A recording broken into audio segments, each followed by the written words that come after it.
buat ngumpul bareng aku buat bahas topik tentang riba dalam Islam.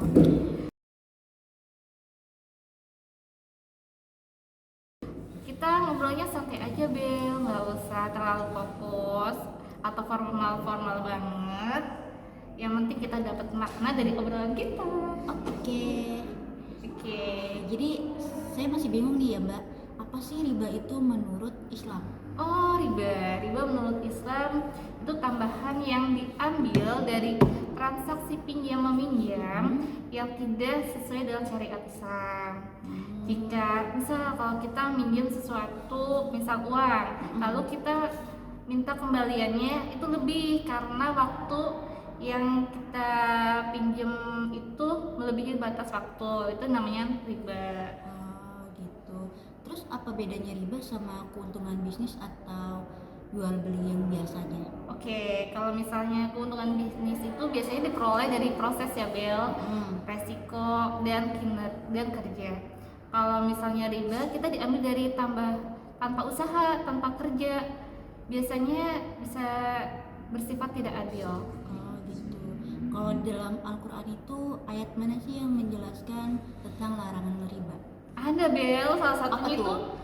Quran surat Al-Baqarah ayat 275. الذين يأكلون الربا لا يقومون إلا كما يقوم الذي يتخبطه الشيطان من المس ذلك بأنهم قالوا إنما البيع مثل الربا وأحل الله البيع وحرم الربا فمن جاءه موعظة من ربه فانتهى فله ما سلف وأمره إلى الله ومن عاد فأولئك أصحاب النار هم فيها خالدون. Nah, di situ dijelasin loh Bel, bahwa Allah menghalalkan jual beli dan mengharamkan yang namanya itu riba.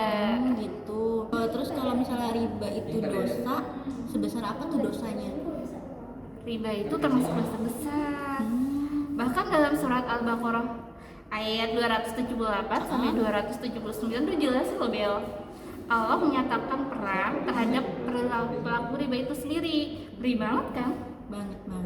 Nah, jadi kalau misalnya kita minjam uang ke teman tapi disuruh bayar lebih, itu juga termasuk riba dong?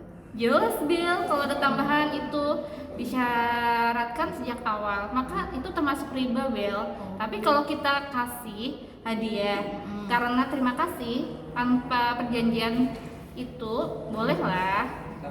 Contohnya misal Bella minjem uang, terus karena waktu itu benar-benar kepepet, Bella ada rasa terima kasih sama orang yang minjemin uang ke kita. Bella misal beliin kue atau ngasih yang lebih karena rasa terima kasih itu dipinjemin, itu nggak apa-apa Bel. Itu boleh ya. Terus gimana sih dengan bunga bank nih? Kalau mayoritas ulama menyatakan bahwa bunga bank itu termasuk dalam riba Bel. Kenapa? Karena sistemnya Bel mirip uang tambahan karena waktu, bukan karena kerja. Tapi kita ini kan hidup di sistem dimana tuh penuh dengan riba ya. Iya. Apa-apa dikit-dikit riba. Gimana sih cara kita untuk menghindarinya? Oke, mungkin salah satu solusinya itu adalah dengan menggunakan lembaga keuangan syariah Bel. Banyak kan sekarang kayak perbankan syariah gitu yang produknya bebas dengan kata riba seperti murabahah, mudrabah, dan ijarah. Lalu apa ya bedanya antara cicilan syariah dengan cicilan biasa? Cicilan syariah mencantumkan margin Bel tetap di awal dan transaksinya bebas dari jual beli, bukan pinjaman berbunga Bel. Kalau misalnya kita telat bayar cicilan lalu kena denda, itu disebut riba nggak?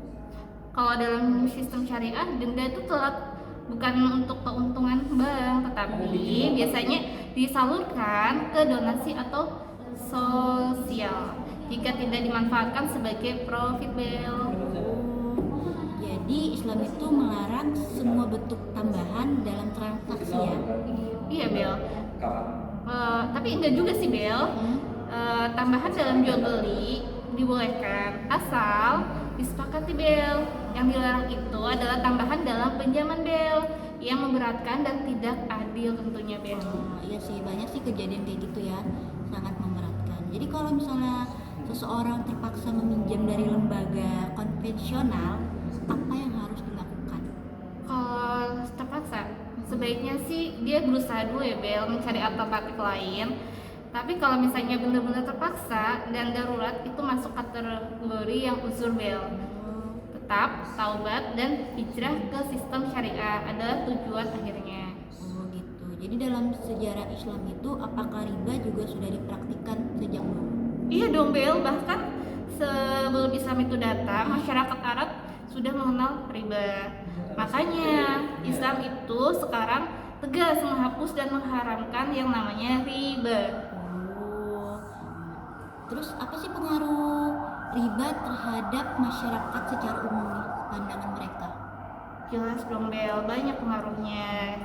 Salah satunya riba ini bisa menyebabkan ketimpangan Bel ekonomi. Misal memiskinkan yang miskin, memperkaya yang kaya, dan menjadi sistem yang sangat-sangat tidak adil. Terus apakah semua riba itu dikatakan haram atau ada nih pengecualian? Ya ada Bel, nggak ada pengecualian.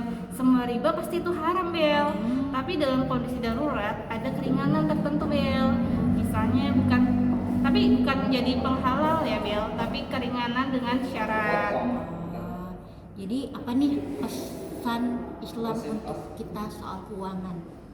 Islam pastinya mengajarkan keadilan, keberkahan, dan tolong menolong. Keuangan itu bukan sekedar untung, tapi juga amanah Bel. Jadi topik yang kita bahas saat ini bisa disimpulkan Bel. Riba adalah tambahan dalam transaksi pinjam meminjam yang bersifat tidak adil. Terus dilarang keras dalam Islam. Riba juga merugikan banyak pihak Bel. Pihak yang lemah, menimbulkan ketimpangan ekonomi yang tadi kita bahas. Terus termasuk juga dosa besar.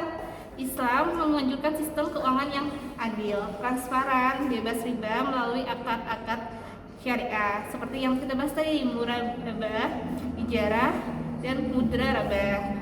Oh ya Bel, makasih ya Bel, kita udah ngobrol-ngobrol santai kayak gini, bahas tentang riba dalam Islam.